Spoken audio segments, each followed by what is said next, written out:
Good day, Utopians. Hope all is going well. I know it's a grind trying to, get through the week on a Tuesday. Um, I've been watching a lot of hoops lately, and last night I've got to say I was very disgusted. The Brooklyn Nets have been one of the most toxic franchises to ever grace pro sports, and from day one when they integrated back into the NBA and they moved New Jersey to Brooklyn, uh, they started off with a ridiculous trade.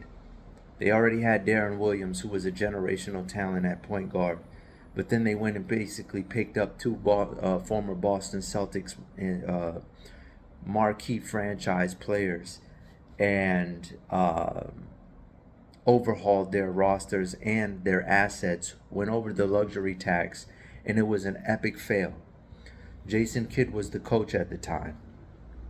Fast forward, they finally rehabilitated their entire uh, assets and franchise from capital all the way down. Brought in Sean Marks. He brings in Kenny Atkinson, who I say shows flashes of old school Pat Riley in the 90s and late 80s. And they construct a roster with D'Angelo Russell, Karis LeVert, Joe Anderson, who played in the Olympics and was a 3 points marksman, Jared Allen, and just a bevy of other great supporting cast players, Spencer Dinwiddie also. And they were a fun, up-tempo, uh, energetic team, very extremely vivacious. Just they stood out on the court. When you watched them, it was just electric, up and down the court, letting the ball fly. Had scores everywhere. Anyone could go for 20 on any given night, and normally three or four players would get 20 on that roster. And Brooklyn took all the momentum in the excitement and used it towards liquidating all that uh, talent. And I want to start off by saying that, like, you don't always have to win a championship to be a quality team worth watching. Like, if the Knicks kept Obi Toppin and moved Randall, I would have been perfectly fine with the Knicks never winning a championship. It's like they're fun to watch. But when you keep Randall, now you better be making moves like what they did at the trade deadline with OG Anunoby and Precious Achua. You got to start getting those building blocks. Bojan Bogdanovic from the Pistons, Alex Burks, uh, which was more of a cap thing, obviously, because they couldn't give the money to Quickly and Quentin Grimes the way they would have liked. Same could be said with Brooklyn, though.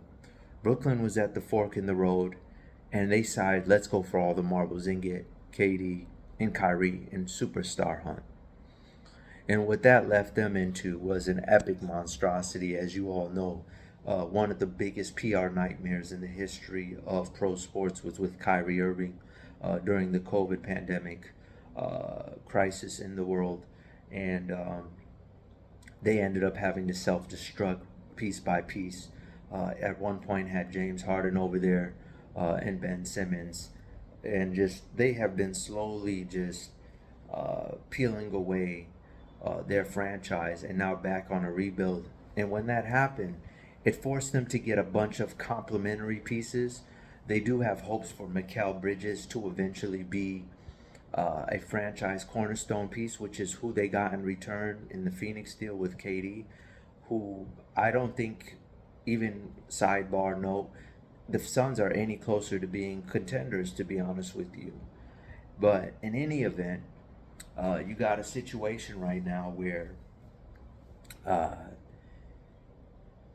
you're trying to build around Mikal Bridges, Cam Thomas, who's a instant bucket, microwave ready scorer, and then a bunch of complementary pieces: Dennis Schrader, uh,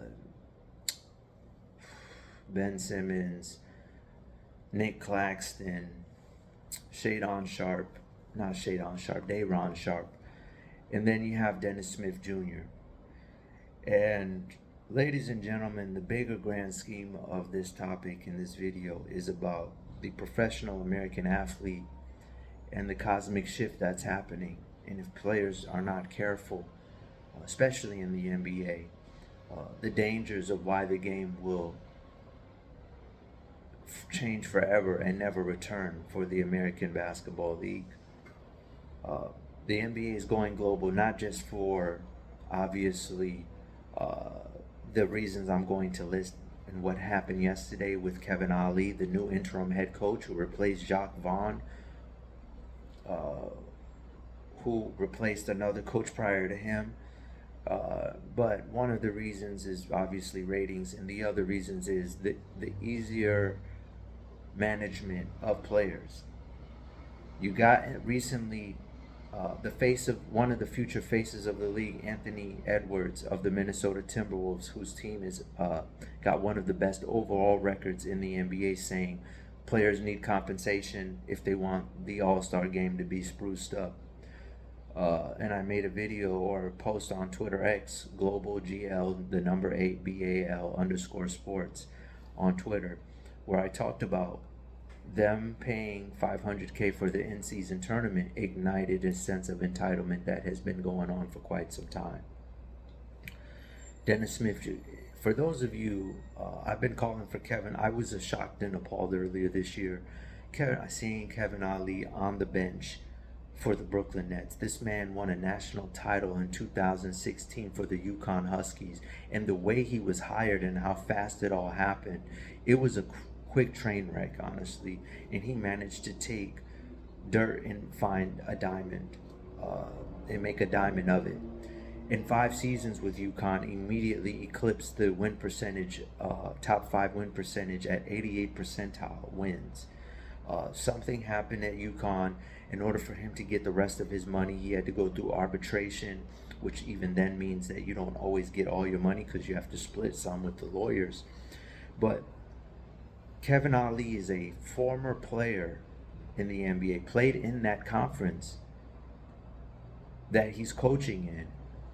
It's been since 2016, so meaning it's been about 8 years of coming off the bench, being on benches. Since that moment of winning a national title. And I just want to point your attention, there's coaches like Patrick Ewing and Sam Cassell who've been on so many benches over the years who still haven't even gotten one chance. And yesterday, him getting the interim job, even through all that disaster,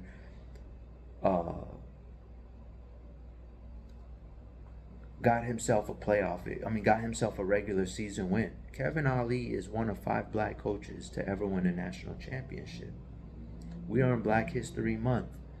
They're walking off the court, and he goes to dap up Dennis Smith Jr., and he leaves him hanging. And this just put me in a tailspin of what I'm talking about in terms of why the NBA is slowly going to expand their borders. And it's not just in basketball and in sports, but it's in the real world as well. When we talk about the quote-unquote border crisis, entitled Americans not wanting to work. Ladies and gentlemen, Dennis Smith Jr., let me break it down to you. Give you a textbook example. Dennis Smith Jr. and Kristaps Porzingis were in Dallas at one point or another. Let me just show you the fork. Dennis Smith Jr. didn't work out, went to war with Rick Carlisle, were at extreme odds. It got messy, it got public.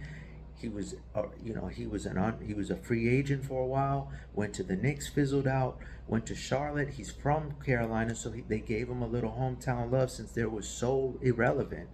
And he managed to spawn a career for himself.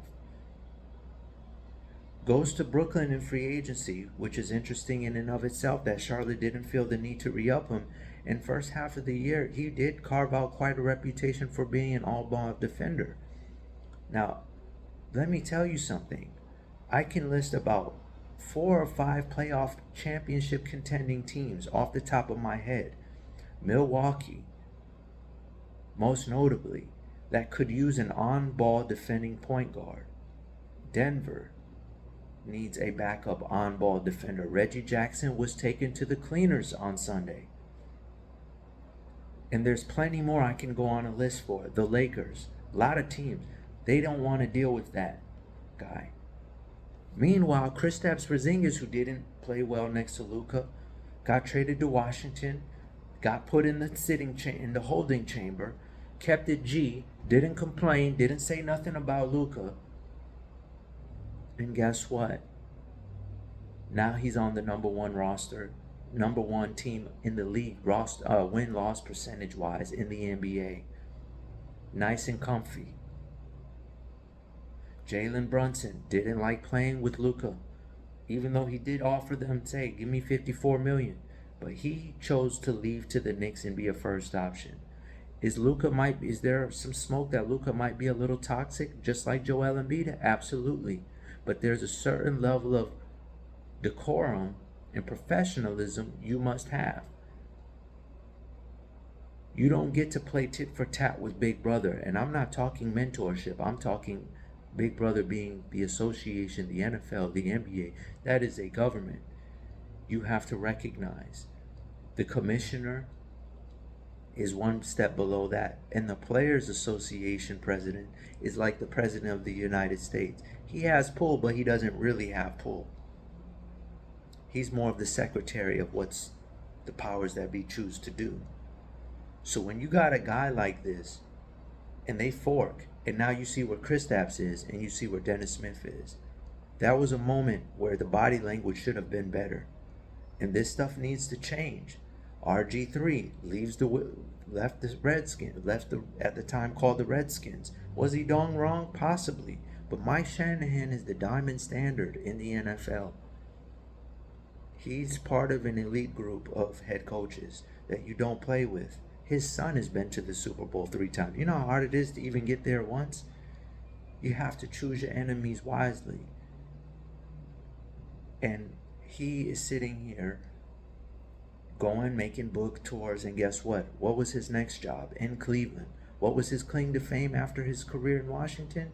Preventing the Cleveland Browns from going 0-16 like the Lions did, getting them one victory as the starter.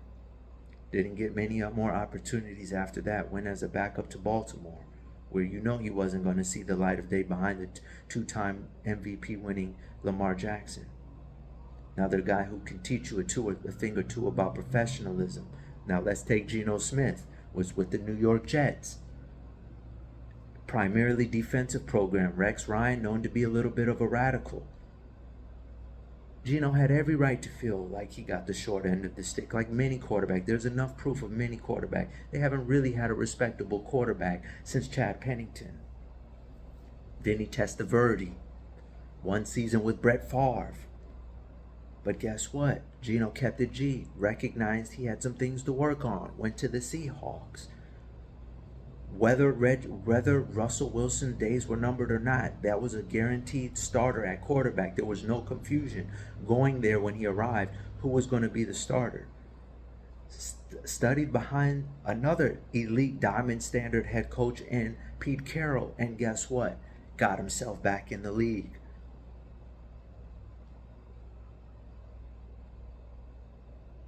Never once did no promo about how he got screwed over, blah, blah, blah. You talk in the past tense, you'll be a part of the past tense. Okay? I don't care. I'll tackle the issues. I don't got a problem with doing that. Then, take Baker. Took a lot of heat in Cleveland. I say Baker changed. Everyone has a different account. Baker, to me, changed the culture in Cleveland. They were a graveyard for quarterbacks. They had over 40 in 4 years or 7 years in a day. They had way more quarterbacks than they had years. Over 10 times. Baker comes along. He resuscitates the program over there known as the Cleveland Browns. They bring in Odell. He starts force feeding, feeling bad for Odell. And guess what? He ended up becoming the Odell at his position. Gets thrown to the Wolves, got scary, went to Carolina, bad situation again, because he was doing a little too much talking. Last chance, goes to the Rams, studies behind Sean McVay, another elite diamond standard offensive mind. Been quiet, no more talking about what happened. He just said, I don't know what happened. Studies the game, Sat in a room with real offensive gurus. Went to Tampa. Low risk, high reward contract. Another inkling, another sign that he's humble. Guess what? Comeback player of the year. Throwing to Mike Williams. Ladies and gentlemen, these players have to understand, be professional, and recognize you cannot go tit for tat. Kevin Ollie should have been celebrated yesterday. Ben Simmons, Dennis Smith Jr., all that sulking, that was not the time and place for that. You only get so many chances at it. And that was unacceptable. I'll try to do better next time, Utopians. Till next time, Global out.